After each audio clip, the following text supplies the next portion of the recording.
Cara. Pescaria do Juninho 2, mas nós vamos pegar.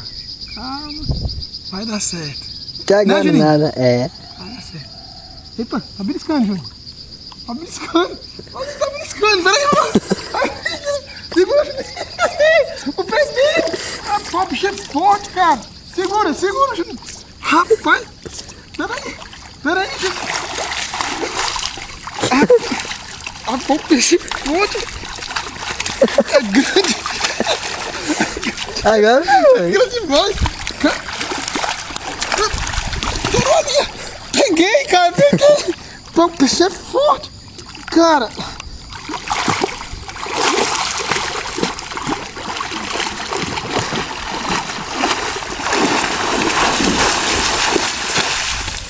Rapaz.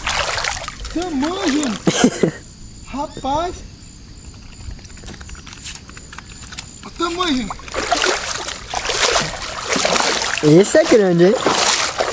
Rapaz, peguei um pouquinho. Rapaz, você é louco. Quebrou ali. Rapaz, você é louco, cara.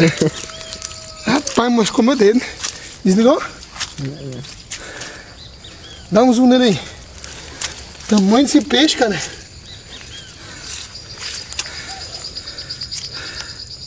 Isso é do grande, viu?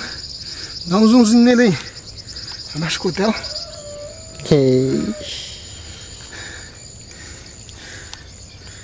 Que peixe. Não é todo dia que a gente pega. A pescaria do Juninho 2. De anzol, hein? Pescarinha, bota com chocolate de minhoca. E depois lá está eles, ó. Novinho. Dá uns 5 kg esse peixe. Pode lá, dá um zumbinho, patrão. Dá uns 5 kg, não, o tamanho, rapaz. Tamanho bom. Não é louco? Rapaz, cara, que loucura. Acho que tá com anzol. Olha aqui. Olha que o anzol veio.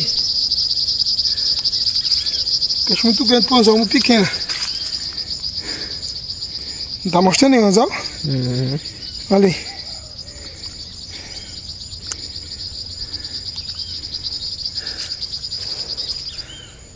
Loucura, né, Júnior? Loucura total, viu? Dá um stopzinho.